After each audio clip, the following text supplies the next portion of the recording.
இன்னைக்கு தமிழ் சினிமாவில் எத்தனையோ பிரபல நடிகைகளை பார்த்து வந்துட்ருக்கோம். ஆனால் அந்த காலத்தில் 14 வயதிலேயே சினிமாவுக்குள்ளே என்ட்ரி ஆகி 21 வயதிலேயே அந்த நடிகை ரொம்பவே குறுகிய காலத்தில் மறைந்து போன ஒரு பிரபலம் யார் அப்படின்றது தான் நம்ம இந்த வீடியோவில் பார்க்க போகிறோம். சினிமாவில் தனது 14 வயதில் என்ட்ரி ஆகி முதல் படத்திலேயே தேசிய விருது பெற்ற நடிகை 21 வயதில் மரணமடைந்த சம்பவம் அப்போது சினிமா ரசிகர்கள் மத்தியில் பெரிய சோகத்தை ஏற்படுத்தியிருந்துச்சு. இந்த நடிகை தமிழ் சினிமாவிலும் கால் பதித்திருக்காங்க. அவங்க யார் அப்படின்னா 1984ஆம் ஆண்டு வெளியான பாவையா என்ற குறும்படத்தின் மூலம் அறிமுகமானவங்க மோனிஷா உன்னி. 1971ஆம் ஆண்டு கேரள மாநிலம் கோழிக்கோடு பகுதியில் பிறந்த இவங்க தனது பள்ளி மற்றும் கல்லூரி படிப்பை பெங்களூரில் முடிச்சிருக்காங்க. 1986ஆம் ஆண்டு நக்ஷத்தங்கள் என்ற மலையாள படத்தின் மூலமாக திரையுலகிற்கு அறிமுகமானாங்க மோனிஷா. பாலச்சந்திர மேனனுடன் ரிதுபீடம், மம்முடியுடன் சயம் சத்யா ஆகிய படங்கள்ல நடிச்சிருக்காங்க. 1986இல் வெளியான நட்சத்தங்கள் என்ற தனது முதல் படத்திலேயே தேசிய விருதை பெற்றவங்க. 1987ஆம் ஆண்டு வெளியான பூக்கள் விடும் தூது என்ற ரீமேக் படத்தில் தமிழ் சினிமாவில் அறிமுகமானாங்க. வாயர் பாரதி தேவி என்ற படத்தின் மூலம் தெலுங்குல அறிமுகமானாங்க. 1988இல் வெளியான சிரஞ்சீவி சுதாகர் என்ற படத்தின் மூலம் கன்னடத்தில் அறிமுகமாகி 2 கேரக்டரில் நடித்தாங்க. மோகன்லால் நடிப்பில் மலையாளத்தில் வெளியான ஆரியன் படத்தில் நடித்திருந்த மோனிஷா உன்னி இந்த படத்தின் தமிழ் ரீமேக்கான திராவிடத்தின் படத்தில் சத்யராஜுடன் இணைந்து நடிச்சிருந்தாங்க. 1992ஆம் ஆண்டு தமிழ் புத்தாண்டை முன்னிட்டு ஏப்ரல் 12ஆம் தேதி கார்த்திக் நடிப்பில் வெளியான உன்னை நினைச்சேன் பாட்டு படித்தேன் என்ற படத்தை நடித்தாங்க. இந்த படத்தில் வெளியான எல்லா பாடல்களுமே நல்ல வரவேற்பை பெற்றது. என்னை தொட்டு அள்ளிக்கொண்ட மன்னன் பேரும் என்னடி என்ற பாடல் பட்டி தொட்டி எல்லாமே பட்டை கிளப்புச்சு.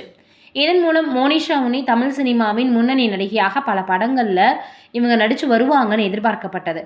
ஆனால் 1992ஆம் ஆண்டு ஏப்ரல் மாதம் படம் வெளியான நிலையில் அதே ஆண்டு டிசம்பர் மாதம் மோனிஷா உன்னி கார் விபத்தில் காலமானாங்க. மலையாளத்தில் செப்படி வித்யா என்ற படத்தில் நடிச்சிட்டு இருக்கும்போது மோனிஷா விபத்தில் சிக்கினாங்க.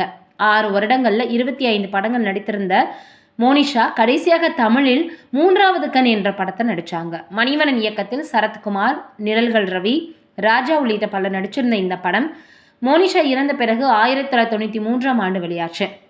இதற்கு முன்பு மோனிஷா தமிழில் கடைசியாக நடித்த உன்ன நினைச்சேன் பாட்டு படித்தேன் படத்தில் பாதியில் இறந்து விடுவது போன்ற காட்சி அமைக்கப்பட்டிருக்கும். ஆனால் இந்த படம் வெளியான 6 மாதத்தில் மோனிஷா உண்மையிலேயே மரணம் அடைஞ்சிட்டாங்க. இது மிகப்பெரிய அளவில் அவங்களுடைய ரசிகர்களுக்கு சோகத்தை ஏற்படுத்தியிருந்தது. இது ஒரு பக்கம் இருக்க, அடுத்தவங்களுடைய புருஷனை பங்கு போட்டது என்னோட தப்பு தான், ஆனால் எனக்கு அவர் எல்லாமே கொடுத்தாருன்னு பிரபல நடிகை ஓப்பனாக பேசியிருக்கிறது ரொம்பவே வைரலாகி வருது. நடிகை மௌனிகா சில படங்கள் நடித்து அவங்க தற்போது சீரியல் நடித்து வராங்க. மறைந்த இயக்குனர் பாலு மகேந்திராவினுடைய 2வது மனைவி.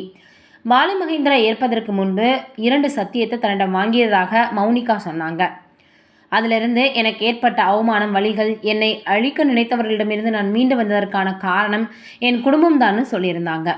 பாலு மகேந்திரா காலமாவதற்கு முன்னாடி 2 சத்தியங்கள் வாங்கினாரு. அதில் ஒன்று, நான் இறந்த பிறகு உனக்கு பிடித்த இயக்குநர்களுடன் படம் பண்ணணும் அப்படின்னு சொன்னாராம்.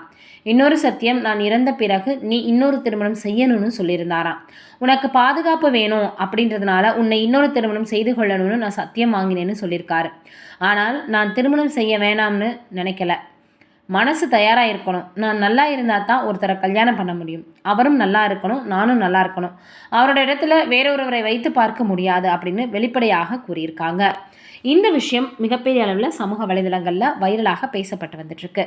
நீங்கள் என்ன நினைக்கிறீங்கன்றதை கமெண்ட்டில் சொல்லுங்கள்.